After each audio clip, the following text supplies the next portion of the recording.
और बता क्या चल रहा है? शुक्र है अल्लाह का भाईजान, अब होटल पल्स करेंगे चाय वाय। क्या हो गया?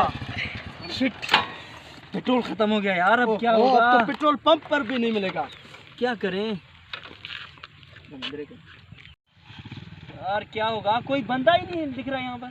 इंशाल्लाह ताला आएगा भाईजान। अरे वो आ रहे।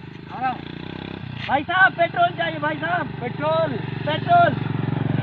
क्या होगा? किसी को रहम ही नहीं आ रहा यार। पता नहीं है। अरे वो बंदा आ रहा है, बंदा आ रहा है। भाई भाईजान साहब पेट्रोल चाहिए, पेट्रोल। यार क्या होगा? पता नहीं अब क्या होगा। दे ताली। I have an great idea. एक काम Wow. करते हैं, वो माँ का दुपट्टा लाया था ना तू? जी ठीक है, इससे कोई नहीं रुकेगा।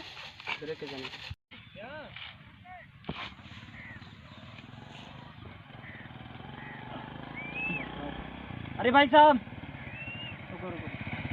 क्या बात है भाई? यार थोड़ा पेट्रोल चाहिए था।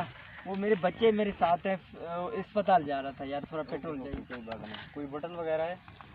देखता हूँ।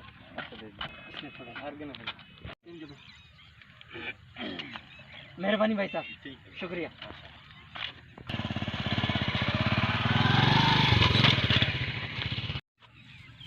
यस, मिशन पेट्रोल मिल गया भाई। यस।